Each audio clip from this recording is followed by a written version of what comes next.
যুদ্ধের ময়দানে তিনি ঘোষণা দিতেন, খবরদার, এই যে ইহুদিদের উপর আক্রমণ করবা, যুদ্ধ করবা, কোন নারীদের গায়ে হাত তুলো না, শিশুর গায়ে হাত তুলো না, বৃদ্ধ বৃদ্ধার গায়ে হাত তুলো না, খ্রিস্টান পাদ্রী বাবা যারা আছে, ফাদার অফ খ্রিস্টিয়ান, পাদ্রীদের গায়ে হাত তুলো না, যুদ্ধ করতে যে গবাদি পশু মেরো না, গাছপালাগুলো ভেঙো না। সুবহানাল্লাহ কইতে মনে চায় না? গেছে যুদ্ধ করতে, গেছে কি, কিন্তু ক্ষয়ক্ষতি মিনিমাইজ করার জন্য কি চেষ্টা করতেন, কি রহমতের নবী, সবাইকে সম্মান করতেন, সবাইকে মানুষ হিসেবে দেখতেন। আমরা ভাগ করে ফেলি, আমরা দেখা মাত্রই যদি দেখি মাথায় টুপি আর দাড়ি, তখনই ভাবা শুরু করি এটা কার মুরিদ, কি সরসিনার মুরিদ, না চরমনায়ের মুরিদ, না আটরশির মুরিদ, না অমুক জায়গার মুরিদ। অথবা আমরা বলতে শুরু করি কি জামাত করে, না খেলাফত মজলিস করে, না ইসলামী আন্দোলন করে, না তাবলীগ করে। ভাগাভাগি আছে না নাই? কিন্তু আমরা তাকে মানুষ হিসেবে দেখি না। আগে দেখতে হবে মানুষ। আপনার চোখ দিয়ে যা দেখবেন এগুলো মানুষ, এগুলো সবাই মানুষ। বিশ্বনবী মানুষ হিসেবে সবাইকে ট্রিট করতেন। সাহাবাদেরকে নিয়ে বিশ্বনবী বসে আছেন, একটা লাশ নিয়ে যাওয়া হচ্ছে, লাশ দেখে বিশ্বনবী দাঁড়িয়ে গেলেন। সাহাবারা বললেন, ইয়া রাসূলুল্লাহ, আপনি দাঁড়ালেন যে? ইন্নাহু ইয়াহুদি, এটা ইহুদির লাশ। ইন্নাহু ইয়াহুদি, এটা তো ইহুদির লাশ, বসেন, দাঁড়ালেন যে? বিশ্বনবী বললেন, আওয়ালাইসাত নাফসান, এটা কি মানুষ না? সুবহানাল্লাহ পড়বেন না? আওয়ালাইসাত নাফসান, হোক না ইহুদি, হোক না খ্রিস্টান, হোক না আস্তিক আর নাস্তিক, এটা কি মানুষ নয়? সে মানুষ। সবার উপরে মানুষ সত্য, তাহার উপরে নাই। মাখলুকাতের মধ্যে সবচাইতে বেশি শ্রেষ্ঠতম হচ্ছে মানুষ। বিশ্বনবী সবাইকে মানুষ হিসেবে ট্রিট করতেন। এজন্য বিশ্বনবী হচ্ছেন সবচেয়ে বেশি ব্রড মাইন্ডেড, মানে খোলা মনের, বড় মনের, দিল দরিয়া, ন্যারো মাইন্ডেড ছিলেন না। আমরা ন্যারো মাইন্ডেড, আমরা অল্পতে ঝগড়া বাঁধিয়ে দেই, আমরা অল্পতে অন্যকে গালমন্দ করি, আমরা অল্পতে ভাগাভাগি করি। ভাগাভাগি করবেন না, সহজ করে ইসলামকে উপস্থাপন করুন। আর দিন ও ইউসরুন লা উসরা ফি। আমার প্রিয় ফরিদপুরের ভাইয়েরা, দিন সহজ, এটার মধ্যে কাঠিন্যতা নাই। আমরা এটারে কঠিন বানাইছি। আমি প্রায় বিভিন্ন মাহফিলে বলি যে আল্লাহ ছাড় দেয়, কিন্তু মাওলানা ছাড় দেয় না। আছে না নাই? আল্লাহ ঠিকই ছেড়ে দিয়েছে। মৌলভী ছাড় দেয় না। বিশ্বনবী সাহাবাদেরকে নিয়ে বসা, এক বেদুইন এসে মসজিদের ভিতরে উট ঢুকায় দিছে, মসজিদে নববীতে, আর মসজিদের মাঝখানে বসে পেশাব করা শুরু করে দিচ্ছে। আপনাদের এখানে ফরিদপুরের সবচেয়ে বড় মসজিদ কোনটা? কি নাম? এই কেন্দ্রীয় জামে মসজিদের ভিতরে যদি এক হিন্দু ঢুকে পেশাব শুরু করে, কি করবেন? হ্যাঁ, ওই কয় কোবাইলাম, তো আবেগে ওরে পিটানো শুরু করবে সবাই। সাহাবারাও তাই শুরু করলেন, মারতে উদ্ধত হলেন। বিশ্বনবী বললেন, এই রাখো রাখো, ওরে পেশাব করতে দাও, পেশাব করতে দাও। এর কারণ, কেউ যখন ইউরিন পাস করে, স্টুল পাস করে, তখন এটা তাকে ধীরে সুস্থে করতে দিতে হয়। এজন্য টয়লেটে কেউ ঢুকলে জোরে বাড়ি দিবেন না। তাহলে খবর আছে, কাশি দিবেন, যে একটু কাশি দিবেন এরকম, হ্যাঁ, তো এরকম কাশি দিবেন। অথবা পায়চারি করবেন। যদি পায়চারি করেন তাহলে সে বুঝবে সামওয়ান ইজ ওয়েটিং আউটসাইড, সামনে একজন ওয়েটিং করতেছে বাইরে, আমাকে বেরোতে হবে। কিন্তু আপনি যদি ওরা ডাক দেন, কুদ্দুস রে, কুদ্দুস কইবা আমি নাই, কারণ এটা ভয়ঙ্কর একটা বিষয়। আপনি যখন ইউরিন পাস করছেন, খুব স্মুথলি করতে হয়, তখন ডাক দিলে পেশাব আটকায় গেলে আপনার ভয়ঙ্কর রোগ হতে পারে। কি ফিলোসোফার ছিলেন, কি বড় ডাক্তার ছিলেন বিশ্বনবী মুহাম্মদ সাল্লাল্লাহু আলাইহি ওয়াসাল্লাম। বিশ্বনবী বললেন, ওরে ডেকো না, কাজ সারতে দাও। ইচ্ছা মতো বেটা পেশাব করার পরে বিশ্বনবী গেলেন, যে বললেন, তুমি যে পেশাব করেছো, তুমি কি জানো এই জায়গাটা কি? বেদুইন বলে, না, আমি তো জানি না এই জায়গাটা কি। বিশ্বনবী বললেন, এটা আমাদের ইবাদতগাহ। এটা আমাদের কি? ইবাদতগাহ। এখানে ঢুকে আমরা আমাদের রবরে ডাকি, আল্লাহরে ডাকি, আমরা নামাজ পড়ি, জিকির করি, তাসবিহ পড়ি, এটা আমাদের ইবাদতগাহ। কাজটা করা তোমার মোটেও ঠিক হয়নি। লোকটা অবাক হয়ে গেল, ঘটনা কি? তাদের ইবাদতগাহতে আমি পেশাব করেছি, আর আমাকে জামাই আদর, আর আমাকে এত সুন্দর করে বলে যে এটা ইবাদতগাহ। আমাদের ইবাদতগাহের ভিতরে যদি কেউ এরকম করতো, ওরে তো একেবারে সাইজ করে ফেলতাম। সে অবাক হয়ে গেল। সে জিজ্ঞেস করলো, হু আর ইউ, কে আপনি? বিশ্বনবী বললেন, আনা মুহাম্মদ সাল্লাল্লাহু আলাইহি ওয়াসাল্লাম, আমি শান্তির ধর্ম ইসলামের প্রেরণার বাণী বাহক। আমি লা ইলাহা ইল্লাল্লাহ মুহাম্মাদুর রাসূলুল্লাহ এই বাণী দিয়ে গোটা বিশ্বে বিপ্লব তৈরি করতে এসেছি। বেদুইন বলল, আমাকেও আপনার বিপ্লবে শরীক করে নেন। ইসলাম মারামারি কাটাকাটিতে আসে নাই। আপনার ব্রড মাইন্ডেড অ্যাটিটিউড দেখে হিন্দু ভাইরা কালিমা পড়ে মুসলমান হয়ে যাবে। এজন্য আল্লাহ বললেন, আলাম নাশরাহ লাকা সাদরাকা ওয়া ওয়াদা'না আনকা বিজরাক আল্লাযী আনকাদা যাহরাক ওয়া রাফা'না লাকা যিকরাক। সুবহানাল্লাহ পড়েন। আলাম নাশরাহ লাকা সাদরাক, নবী হে, আমি কি আপনারে ব্রড মাইন্ডেড বানিয়ে দেই নাই? এটা আপনার জীবনে বড় নিয়ামত। আপনি সংকীর্ণ মনা না, আপনি ছোট মনের মানুষ নয়, আপনি বিশাল হৃদয়ের মানুষ। ইসলামের জন্য আপনার হৃদয়টারে আমি নবী খুলে দিয়েছি। এ হলো বিশ্বনবীর উপর প্রথম নিয়ামত। 2 নম্বরে আল্লাহ বললেন, ওয়া ওয়াদা'না আনকা বিজরাকাল্লাযী আনকাদা যাহরাক। নবী হে, আমি আপনার পিঠ থেকে বিশাল বোঝাটা নামিয়ে দিয়েছি। সুবহানাল্লাহ পড়েন। কি নামিয়ে দিয়েছি? বোঝা। উত্তর করতে হবে, রেসপন্স। এটা তাফসির মাহফিল, এটা হচ্ছে ক্লাসের মতো, যে কথা বলে শিক্ষক আর আমরা সবাই ছাত্র, ঠিক কি না? বোঝা নামিয়েছি নবী। কি নামিয়েছি? তাফসিরে 2টা এসেছে। বিজরুন মানে বোঝা, বিজরুল যাম পাপের বোঝা, আর একটা হচ্ছে বিজরুল গাম চিন্তার বোঝা। বিশ্বনবীর কোনো পাপ নাই, বিশ্বনবীর সব কিছুকে মাফ করে দিয়েছে কে? লিয়াগফিরা লাকাল্লাহু মা তাকাদ্দামা মিন যামবিকা মা তাআখার। নবী আপনার আগেরও গুনাহ নাই, আপনার পরেরও গুনাহ নাই। আপনি নবী মাসুম, আপনার গুনাহ নাই, আপনি নিষ্পাপ। নবীদের গুনাহ হয় না। আহলুস সুন্নাহ ওয়াল জামাআতের আকীদা হচ্ছে নবীরা মাসুম, নবীদের জীবনে কোনো গুনাহ হয় না। চিৎকার করে বলেন ঠিক কি না? ও নবী, ওয়াদা'না আনকা বিজরাক, আপনার এই বোঝা আমি নামিয়ে দিয়েছি। বিশ্বনবী ভাবতেন 40 বছর বয়সে আমি নবী হলাম, তার আগে যা করলাম আল্লাহ এটা কি করবে? আল্লাহ বলে, নবী আপনার আগের গুনাহ পরের গুনাহ, গুনাহ বলতে কিছুই নাই, সবই মাফ, সব মাফ। তারপরেও আমার নবী বলতেন, আল্লাহে লা আস্তাগফিরুল্লাহ ওয়া আতুবু ফিল ইয়াউম আকসার মিন 70 মাররা। আমি এমন নবী যার কোনো গুনাহই নাই, আগের গুনাহও নাই, পরের গুনাহও নাই, তারপরেও আমি নবী প্রতিদিন 70 বারেরও বেশি তওবা আর ইস্তেগফার পড়ি। আমাদের জন্য শিক্ষা। তাহলে আল্লাহ বললেন, ওয়া ওয়াদা'না আনকা বিজরাক, পাপের বোঝা আমি নামিয়ে দিলাম। বিশ্বনবীর কোনো পাপ নাই, পাপ মুক্ত।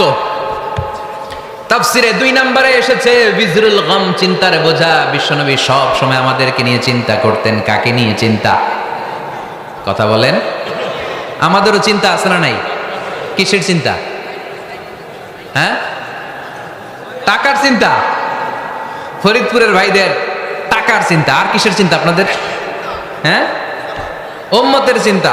মাশাআল্লাহ, এই ভাই উম্মতকে নিয়ে ভাবে। আপনাদের আর কার কি নিয়ে চিন্তা বলেন? পেটের চিন্তা। এদিকে পাওয়া গেছে পেটের চিন্তা, এদিকে বউয়ের চিন্তা, কবরের চিন্তা। আর কিসের চিন্তা? আখিরাতের চিন্তা। তো আমাদেরও চিন্তা আছে, বিশ্বনবীরও চিন্তা ছিল। 2 চিন্তা কি এক? বিশ্বনবীর কাঁধে তো পুরো উম্মার জিম্মাদারি। কিয়ামত পর্যন্ত যারা পৃথিবীতে আসবে সবার জন্য বিশ্বনবী কাঁদতেন। এই আওয়াজ করে কে? এদিকে কি হয়েছে? ওরে বসায় দেন। বিশ্বনবীর গোটা উম্মা নিয়ে চিন্তা। সব নবীকে আল্লাহ তাআলা একটা করে দোয়া দিয়েছিলেন আর বলেছিলেন, নবী একটা স্পেশাল দোয়া করার সুযোগ তোমাদেরকে দিলাম, ওই দোয়া করলেই কবুল হয়ে যাবে। কিন্তু সুযোগ পাবা জীবনে কয়বার? সবাই বলেন কয়বার? সব নবী কয়টা করে পাইছে? সব নবী তাদের দোয়াগুলো দুনিয়াতেই করে ফেলেছে। বিশ্বনবী বলেন, লিকুল্লি নবিয়্যিন দাওয়া মুস্তাজাবা। এ দুনিয়াতে সব নবীদের একটা করে মুস্তাজাবুদ দাওয়া আছে। আল্লাহ বলেছে, ও নবী একটা করে স্পেশাল দোয়া করার সুযোগ পাবা, দোয়াটা করা মাত্রই কবুল করে নেব। বিশ্বনবী বললেন, এই পৃথিবীর বুকে যত নবী রাসূল দুনিয়ায় এসেছে সব নবীরা তাদের স্পেশাল দোয়া দুনিয়ায় করে ফেলেছে, ইল্লা আনা, কিন্তু আমি করি নাই। বিশ্বনবী বললেন, ওয়া ইন্নী আখতাবিউ দাওয়াতি শাফাআতান লি উম্মতি ইয়াউমাল কিয়ামাহ। আমি আমার স্পেশাল দোয়াটা করি নাই। আমার স্পেশাল দোয়াটা আমি আমার গুনাহগার উম্মতকে বাঁচানোর জন্য কিয়ামত পর্যন্ত রেখে দিয়েছি। আমরা যেদিন বিপদে পড়ে যাব, যেদিন আমার আব্বা আমারে চিনবে না, আমি আমার আব্বারে চিনব না, নেতা তার কর্মীরা চিনবে না, কর্মী নেতারে চিনবে না, ঠিক কি না? পীর সাহেব মুরিদরে চিনবে না, মুরিদ পীর সাহেবরে চিনবে না, স্বামী তার স্ত্রীরে চিনবে না, স্ত্রী তার স্বামীরে চিনবে না। নবী থেকে শুরু করে, অলি থেকে শুরু করে, শহীদ থেকে শুরু করে সবার মুখে একটাই জিকির, ইয়া নাফসি ইয়া নাফসি ইয়া নাফসি। আকাশের সূর্যটা যেদিন মাথার কাছে চলে আসবে, জমিনটা তামার জমিন হয়ে যাবে, সূর্যের তাপে মাথার মগজগুলো ভাতের মাড়ের মতো গলে গলে নাকের ছিদ্র কানের ছিদ্র দিয়ে টপ টপ করে বেয়ে বেয়ে নিচে পড়বে। ওই কঠিন দিনে কেউ কাউরে চিনবে না। বিষ্ণু বললেন, ওই দোয়াটা আমি দুনিয়ায় করি নাই, আমি বদরের যুদ্ধে মার খেয়েছি, উহুদের যুদ্ধে দাঁত ভেঙেছি, আমি না খেয়ে পেটে পাথর বেঁধেছি। আমি যদি ওই দিন দোয়া করতাম, আল্লাহ দোয়া কবুল করে নিত, জান্নাতি খাবার দিয়ে দিত, আমার মায়ের খাওয়া লাগতো না, তায়েফে আমার রক্ত ঝরতো না, দোয়া করলেই কবুল। কিন্তু ওই দোয়াটা আমি দুনিয়ায় করি নাই, ওই দোয়াটা আমার জন্য, আপনার জন্য, আমাদের জন্য বিশ্বনবী জমা রেখে দিয়েছে। এজন্য বিশ্বনবীর চিন্তা আর আমাদের চিন্তা এক চিন্তা না, বিশ্বনবীর পুরো উম্মতের চিন্তা। কিয়ামত পর্যন্ত যত মানুষ আসবে সবাই আমার উম্মত, না জানি তাদের নসিবে কি হয়ে যায়। এই চিন্তার বোঝা বিশ্বনবীকে কাবু করে ফেলেছিল। আল্লাহ বললেন, নবী নো টেনশন, কোনো টেনশন নাই, আপনার এই চিন্তার বোঝাকে আপনার পিঠ থেকে আমি আল্লাহ নিজ দায়িত্বে সরিয়ে নিলাম। এজন্য আল্লাহ বললেন, আলাম নাশরাহ লাকা সাদরাকা ওয়া ওয়াদা'না আনকা বিজরাক আল্লাযী আনকাদা যাহরাক। যেই চিন্তার বোঝা আপনাকে কষ্ট দেয়, যেই চিন্তার বোঝা আপনারে পেরেশান করে তোলে, আপনার পিঠ থেকে ওই চিন্তার বোঝা নবী আমি সরিয়ে নিলাম। কি দিয়ে সরিয়ে নিল? কোরআনের আলো দিয়ে। আওয়াজ করে বলতে হবে, কি দিয়ে? বিশ্বনবী মক্কায় দেখতেন মূর্তির পূজা হয়, আল্লাহর ঘরের ভিতরে 360টা মূর্তির পূজা। বিশ্বনবী দেখতে পেলেন দুর্বলের উপরে সবলের অত্যাচার, বিশ্বনবী দেখতে পেলেন নারীদেরকে অত্যাচার করা হয়। কন্যা সন্তান হলে বাবা তার মেয়েটাকে নিয়ে জঙ্গলের ভেতরে ঢুকে কিংবা মরুভূমির ভেতরে যে জীবিত দাফন করে দেয়। ওয়া ইদাল মাউউদাতু সুইলাত ওয়া আদুল বানাত। বিশ্বনবী এগুলো দেখতেন চারপাশে, দেখে এই পথহারা জাতিকে কিভাবে উদ্ধার করবেন, কি দিয়ে উদ্ধার করা যায়, এই টেনশনে বিশ্বনবীর পিঠ বাঁকা হয়ে গিয়েছিল। উপমা, বাঁকা হয়ে গিয়েছিল। বিশ্বনবী সব সময় পেরেশান থাকতেন। আল্লাহ বললেন, নবী টেনশনের দরকার নাই, হেরা গুহায় এমন একটা নূরের আলো দিয়ে আমি আপনারে আলোকিত করব, যার মাধ্যমে সব পেরেশানি দূর হয়ে যাবে। আলাম নাশরাহ লাকা সাদরাকা ওয়া ওয়াদা'না আনকা বিজরাক আল্লাযী আনকাদা যাহরাক। আপনাকে পেরেশান বানিয়ে দেয় এরকম সব চিন্তার বোঝা আমি আল্লাহ সরিয়ে নিলাম। সুবহানাল্লাহ। দুইটা নেয়ামত শুনলাম, এবার 3 নম্বর নেয়ামত আল্লাহ বললেন, ওয়া রাফা'না লাকা যিকরাক। এই আয়াতটা মুখস্থ করতে হবে আজকে, আমার সাথে সাথে পড়েন, ওয়া রাফা'না লাকা যিকরাক। সবাই বলেন নাই, পড়েন, ওয়া রাফা'না লাকা যিকরাক ওয়া রাফা'না লাকা যিকরাক। নবী হে, আপনার সম্মানকে আমি আকাশচুম্বী করেছি। I have dignified your status high and high, the highest peak. আপনার মর্যাদা উঠাতে উঠাতে আকাশ বাতাস ছাপিয়ে সাতাকাশ কাঁপিয়ে আরশের উপরে নিয়ে গিয়েছি। আপনার মর্যাদা আমার পরপরই, স্রষ্টার পরে পুরো সৃষ্টিকুলের উপরে বিশ্বনবীর মর্যাদা আছে না নাই? এজন্য আল্লাহ বললেন, ওয়া রাফা'না লাকা যিকরাক। ও নবী, আপনার মর্যাদা সম্মান আমি আকাশচুম্বী করেছি। আপনার সুনাম সুখ্যাতি মান মর্যাদা আমি গোটা বিশ্বে ছড়াইয়া দেব। এ আয়াত যখন নাজিল হলো, কাফেররা হাসতে শুরু করলো। কাফেররা বলে, মোহাম্মদ বেটা বলে কি, ও জানে বাঁচবে কিনা ওইটাই তো সন্দেহ। আমরা যেই ষড়যন্ত্র পাকাচ্ছি, ও জানে বাঁচবে কিনা সে এটাই সন্দেহ, তার নাম গোটা বিশ্বে ছড়াবে কি করে আমরা দেখে নেব। আল্লাহ বলেন, তোরা আমার নবীর সুনাম সুখ্যাতি ছড়ানোর ব্যাপারে বাধা তৈরি করবি, তোরা আমার নবীর ব্যাপারে অপপ্রচার চালাবি, তোদের অপপ্রচারকেই আমি আমার নবীর প্রচার মাধ্যম বানিয়ে দেব। তোরা করবি অপপ্রচার।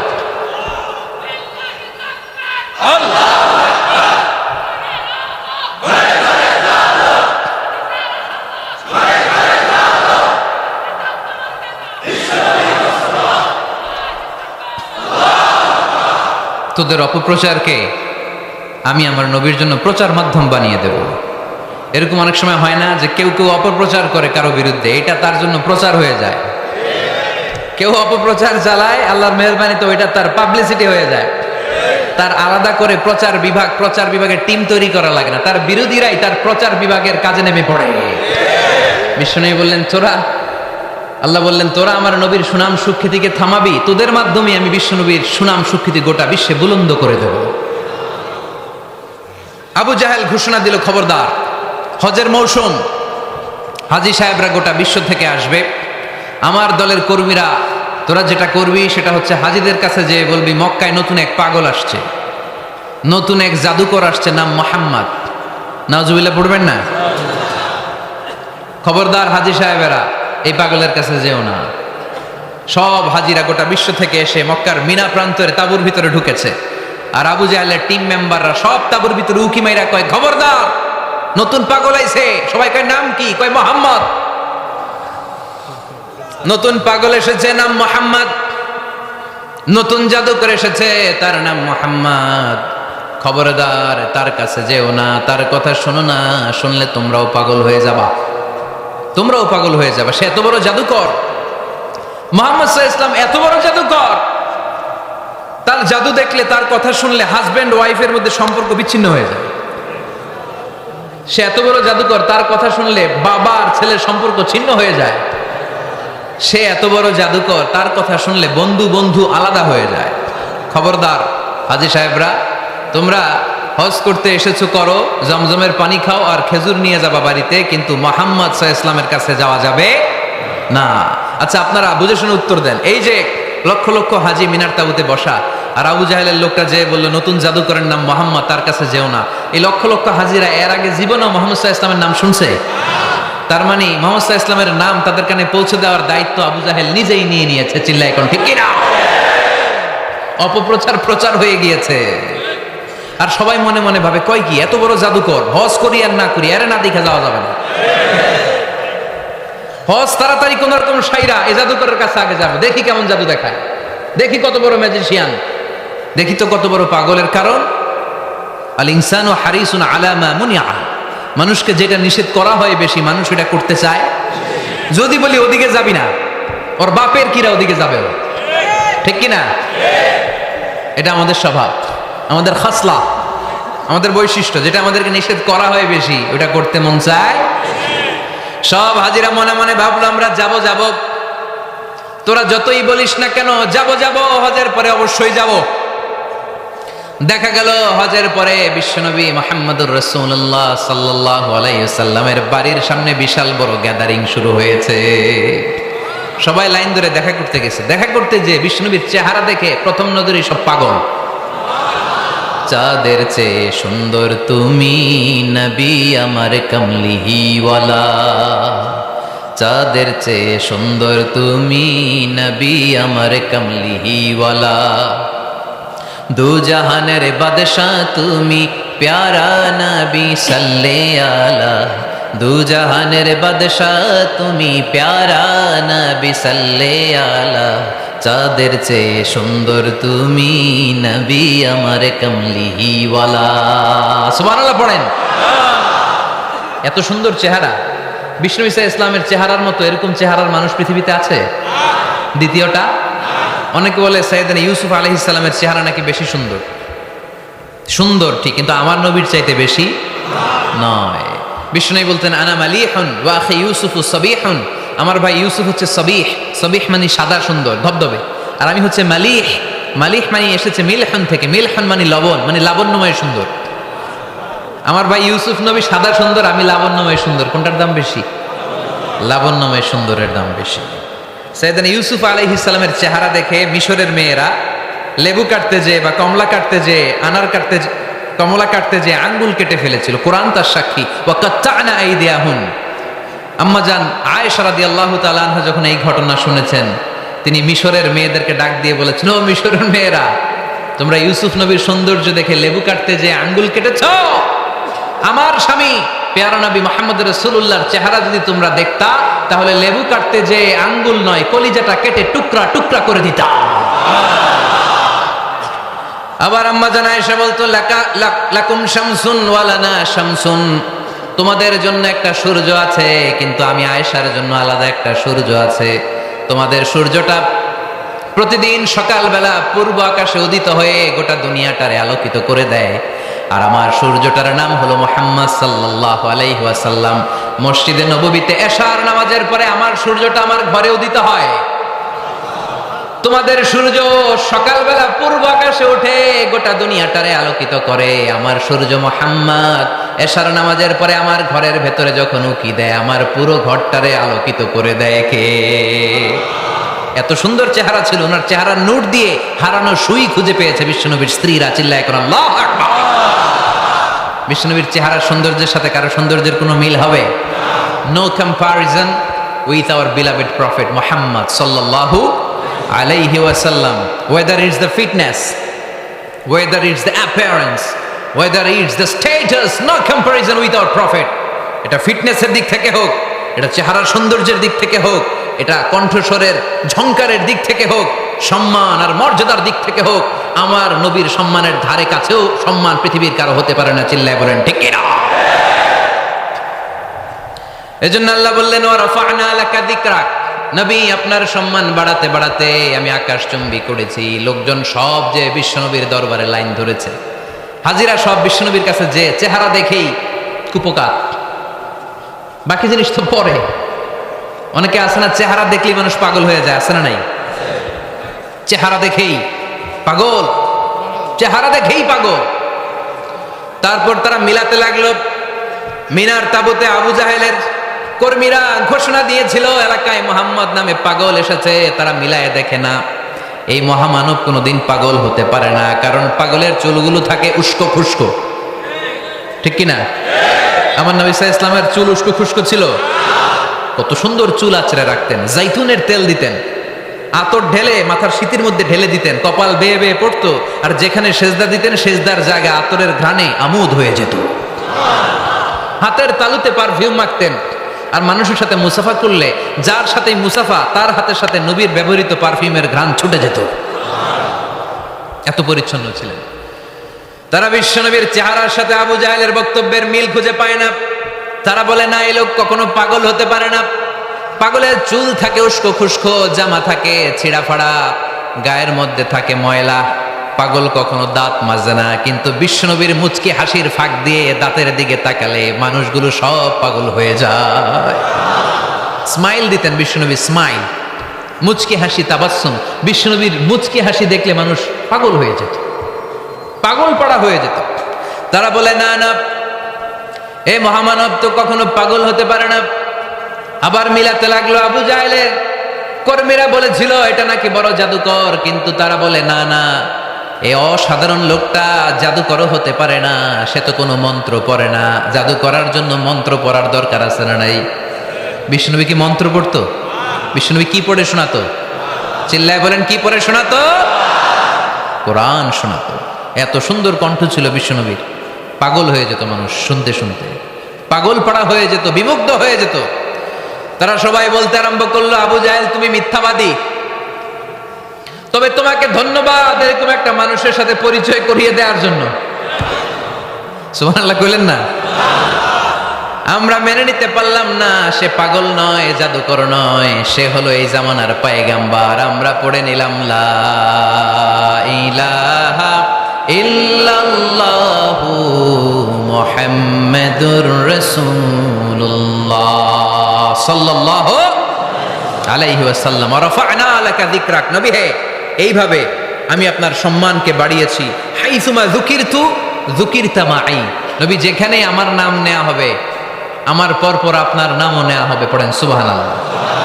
যেখানে আমার আল্লাহর নাম তারপরে আমার নবীর নাম আছে না নাই? কালিমার ভেতরে লা ইলাহা ইল্লাল্লাহ আমার আল্লাহর নাম শোভা পায়, তারপরে মুহাম্মাদুর রাসূলুল্লাহ দ্বিতীয় বাক্যে আমার নবীর সুন্দর নামটা আছে না নাই? কালেমার মধ্যে প্রথমে আল্লাহর নাম, তারপরে নবীর নাম। হাইসুমা যুকিরতু যুকিরতা মাই।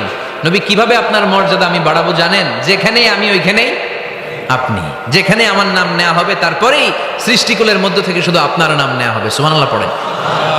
আপনার উম্মতেরা গোটা বিশ্বে সালাত আদায়ের জন্য আজান দিবে। আজানের প্রথম 4 বাক্যে আমি আল্লাহর বড়ত্ব, আল্লাহু আকবার। তারপরের 2 বাক্যে আমি ছাড়া কোনো ইলাহা নাই, এটার সাক্ষ্য দেয়া হবে। তারপরের 2 বাক্যে সবাই সাক্ষ্য দিতে বাধ্য, আপনি ছাড়া দুনিয়ায় আর কোনো শেষ রাসূল নাই।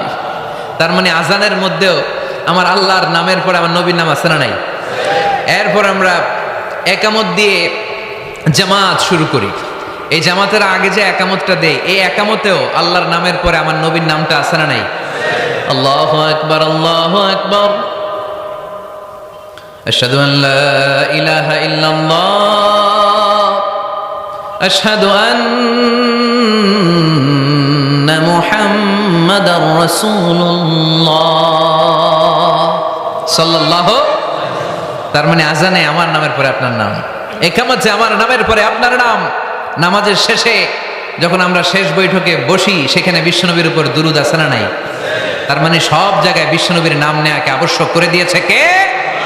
নবী। হে, এই গোটা বিশ্বের ভেতরে সূর্য উঠবে, সূর্য ডুববে, শীত যে গ্রীষ্ম আসবে, দিন যে রাত আসবে, এক মুহূর্তের জন্য আপনার নামের আলোচনা থামবে না। চিল্লায় বলো ঠিক কিনা?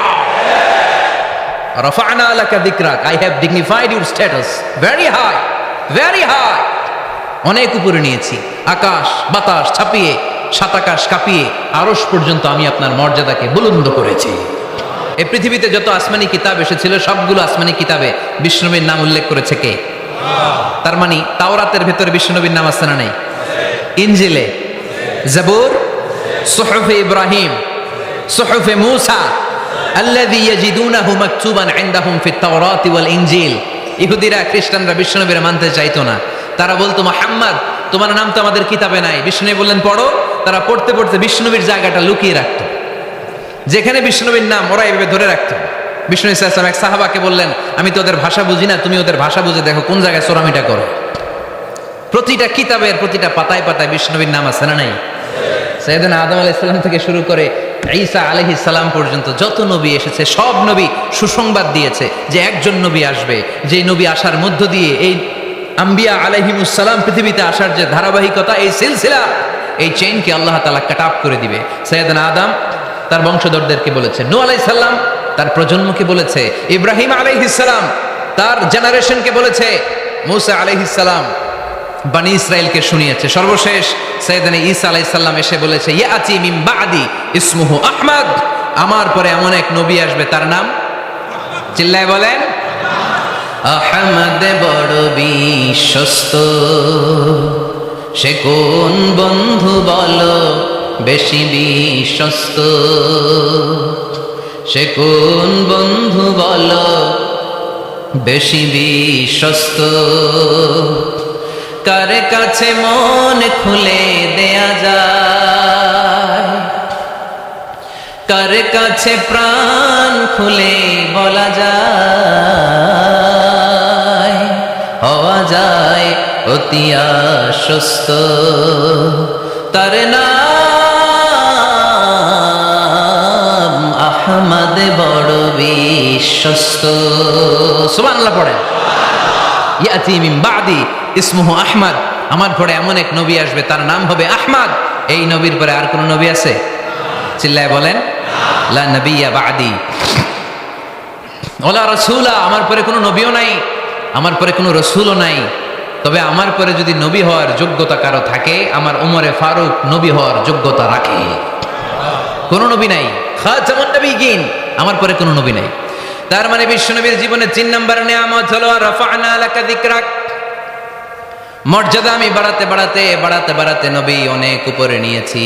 আবার আল্লাহ আমাদেরকে ডেকে বললেন, ও ইমানদার বান্দারা শোনো, আমি স্বয়ং আল্লাহ তাআলা আমার ফেরেশতা বাহিনী নিয়ে এই নবীর উপরে স্বয়ং আমি দুরূদ পড়ি। ইন্নাল্লাহা ওয়া মালাইকাতাহু ইউসাল্লুনা আলান নবী ইয়া আইয়ুহাল্লাযীনা আমানু সাল্লু আলাইহি ওয়া সাল্লিমু তাসলিমা।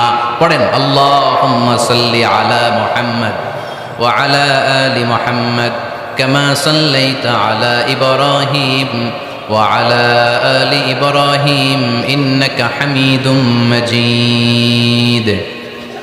আল্লাহুম্মা বারিক আলা মুহাম্মদ وعلى آل محمد كما باركت على إبراهيم وعلى آل إبراهيم إنك حميد مجيد। চিৎকার করে পড়েন সুবহানাল্লাহ। এমন নবী যে নবীর উপর আল্লাহ নিজেই দুরূদ পড়ে, ফেরেশতারা পড়ে, এজন্য আমাদেরও পড়ার দরকার আছে না নাই? আবার আল্লাহ বললেন, নবী আপনি এমন নবী যেই নবীকে আমি হাউজে কাউসার দিয়েছি, লক্ষ লক্ষ নবীদের কাউরে কিয়ামতের দিন আমি হাউজে কাউসারের মালিক বানাবো না, শুধুমাত্র কেবলমাত্র একমাত্র আপনি ছাড়া। ইন্না আ'তাইনাকাল কাউসার ফাসাল্লি লিরাব্বিকা ওয়ানহার ইন্না শানিআকা হুয়াল আবতার। সুবহানাল্লাহ পড়েন। এই হাউজে কাউসারের পানি খেতে চান, পান করতে চান? বিশ্বনবী না দিলে খাইতে পারবো আমরা? হাউজে কাউসার পান করতে চান কারা? হাত তুলে দেখান।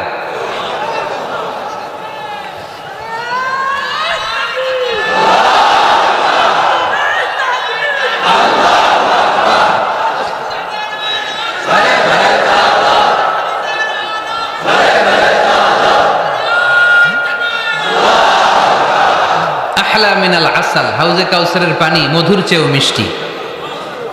আবরাদু মিনাস সাল, বরফের চাইতেও ঠান্ডা। আবিয়াদু মিনাল লাবান, দুধের চাইতেও সাদা।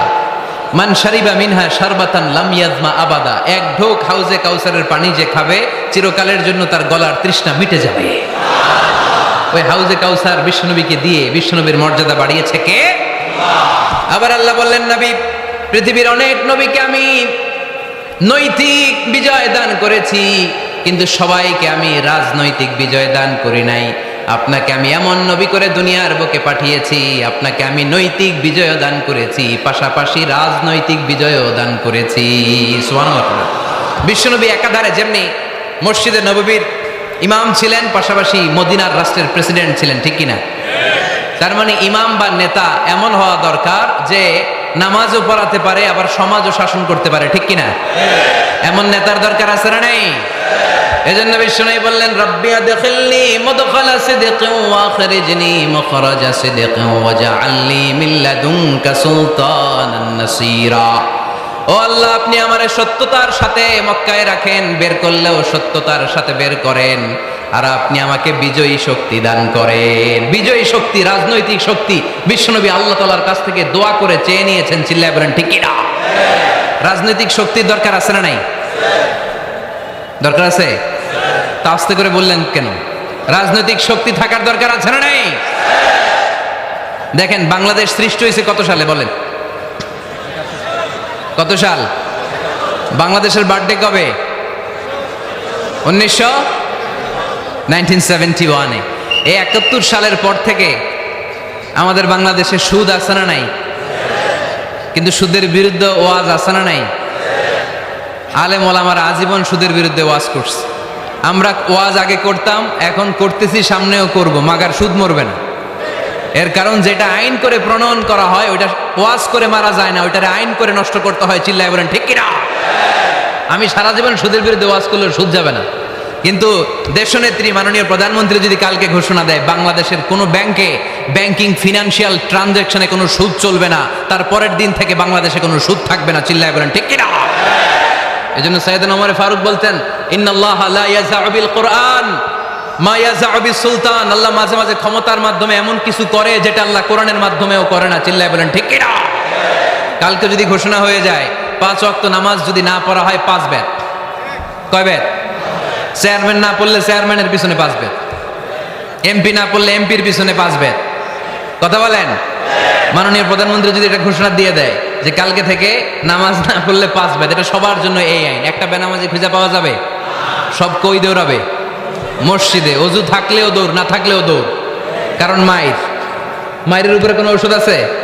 কথা বলেন? কারণ মায়েরে ভিটামিন আছে, মায়েরে কি আছে? এজন্য ইন্নাল্লাহা লা ইয়াযাউ বিল কুরআন মা ইয়াযাউ বিস সুলতান। মাঝে মাঝে আল্লাহ ক্ষমতা দিয়ে এমন কিছু করে যেটা মাঝে মাঝে আল্লাহ কোরআন দিয়েও করে না। এজন্য অনেক নবীকে নৈতিক বিজয় দান করলো। বিশ্ব নবীকে শুধু নৈতিক বিজয় নয়, পাশাপাশি রাজনৈতিক বিজয়ও দান করেছে কে? 3টা নিয়ামতের ঘোষণা দিয়ে আল্লাহ বললেন, আলাম নাশরাহ লাকা সাদরাকা ওয়া ওয়াদা'না আনকা বিজরাক আল্লাযী আনকাযা যাহরাক ওয়া রাফা'না লাকা যিকরাক। পড়েন সুবহানাল্লাহ। নবী হে, আপনার মর্যাদা আমি অনেক বাড়িয়েছি। আপনার কথা শুধু মুসলমানেরাই বলে না, হিন্দুরাও বলে। আছে না নাই? গতকাল এক হিন্দু ভাই আমার হাতে হাত রেখে শাহাদা বাক্য পাঠ করে গাজীপুরে মুসলমান হয়ে গেছে।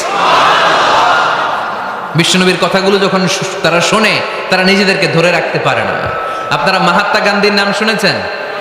তিনি ভারতের অবিসংবাদিত নেতা। বিশ্বনবীর ব্যাপারে কমেন্ট করেছেন যে এরকম নেতা পৃথিবীতে আর দ্বিতীয়টা কখনো হবে না। মহাত্মা গান্ধী কি মুসলমান না হিন্দু? গোটা বিশ্বের খ্রিস্টানরা বিশ্বনবীকে নিয়ে এখন মাতোয়ারা। মাইকেল এইচ হার্ট খ্রিস্টান, একটা বই লিখে গোটা বিশ্ব কাঁপিয়েছেন, দি 100 ranking of the most influential people and person in the world. পৃথিবী কাঁপানো 100 জন মনীষীর জীবনী নিয়ে একটা বই তিনি করেছেন। এই 100 জন মনীষীর জীবনীর মধ্যে যাকে নাম্বার 1 তিনি করেছেন, তিনি হচ্ছেন আমার নবী, আপনার নবী, পেয়ারা নবী, বিশ্বনবী মুহাম্মদুর রাসূলুল্লাহ সাল্লাল্লাহু আলাইহি ওয়াসাল্লামের। মাইকেল এইচ হার্ট কি মুসলমান?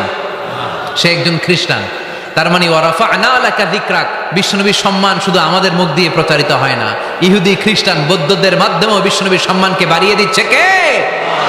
I have studied him, the wonderful man, in my opinion, far from being antichrist, and he must be called the savior of humanity. খ্রিস্টানরা বলছে আমরা এই মুহাম্মাদের জীবনী গবেষণা করে পড়েছি, তাকে খ্রিস্টান বিরোধী বলা তো দূরের কথা, তাকে মানবতার ত্রাণকর্তা বলতে হবে। তিনি গোটা বিশ্বের জন্য সুপারম্যান হয়ে পৃথিবীতে এসেছে। As a father, as a teacher, as a lawgiver, as a lawmaker, Muhammad is the superman of the world. স্বামী হিসেবে, পিতা হিসেবে, নেতা হিসেবে, নবী হিসেবে মুহাম্মদ সাল্লাল্লাহু আলাইহি ওয়াসাল্লাম সাধারণ কোনো মানুষ নয়, তিনি গোটা বিশ্বের জন্য সুপারম্যান হয়ে পৃথিবীতে আগমন করেছে। ওয়ারাফা'না লাকা যিকরাক, নবী দুশ্চিন্তা করবেন না, টেনশন করবেন না, আমি আপনার সম্মানকে বাড়িয়ে দেব। এই 3টা নেয়ামতের বর্ণনা সূরা ইনশিরাহের ভিতরে বর্ণনা করলেন কে?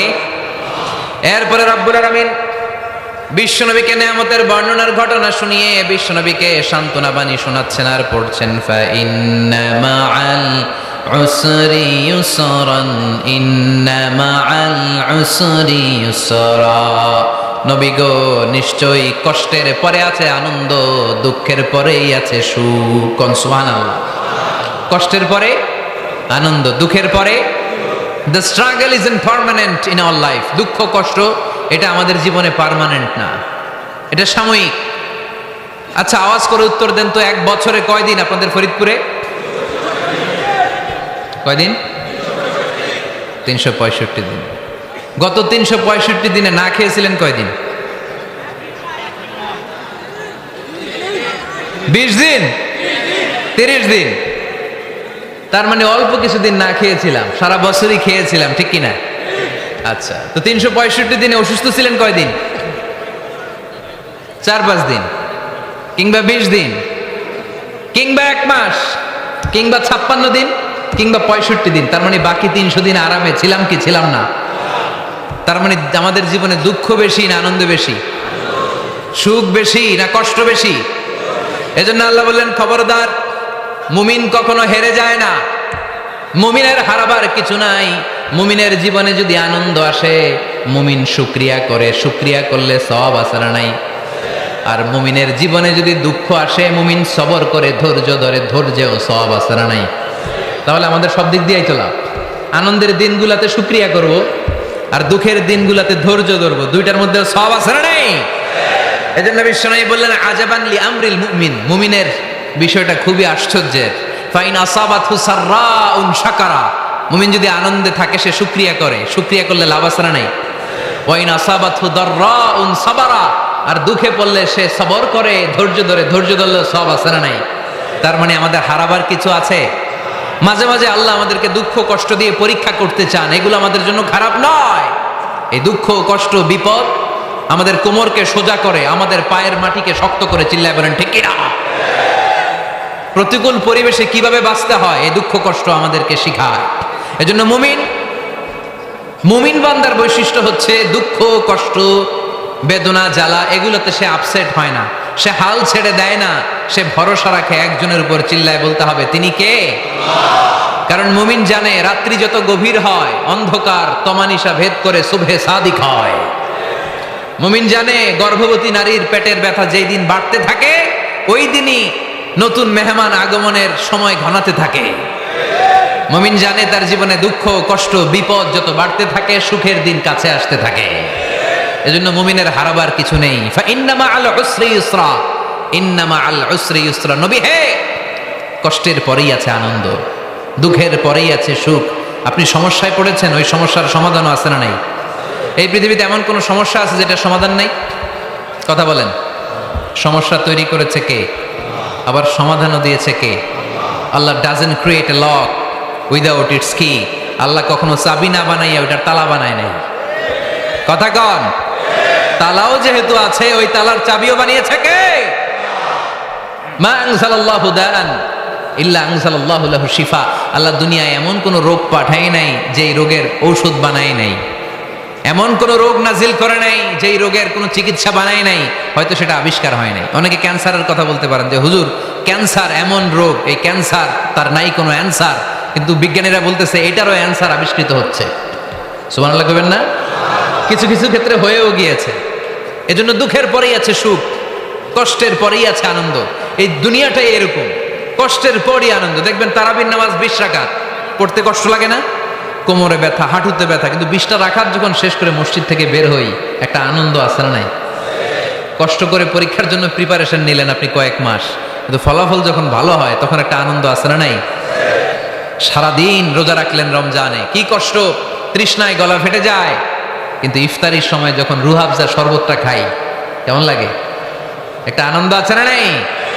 এজন্য আল্লাহ বললেন فإن مع العسر يسرا إن مع العسر يسرا। ও নবী, কষ্টের দিন মক্কায় অল্প কিছুদিন, মদিনাতে আনন্দের দিন অপেক্ষা করছে। আমাদের জীবনে যদি দুঃখ কষ্ট আসে আমরা ধৈর্য ধরবো, তাওয়াক্কুল করবো একজনের উপর, তিনি কে? কারণ আমরা বিশ্বাস করি কষ্টের দিন এটা চিরকালের জন্য নয়, সামনে আনন্দের দিন আমাদের জন্য সেট করে রেখেছে কে?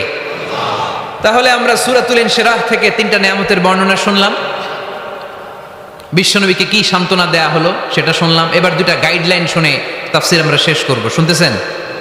কষ্ট হচ্ছে? উঠা বসা করতেছেন কেন? উঠলেন কারা কারা? শেষ করে দিব? দোয়া করে দেই। কি গাইডলাইন দিলেন শুনবেন? কে কে শুনবেন না হাত তোলেন।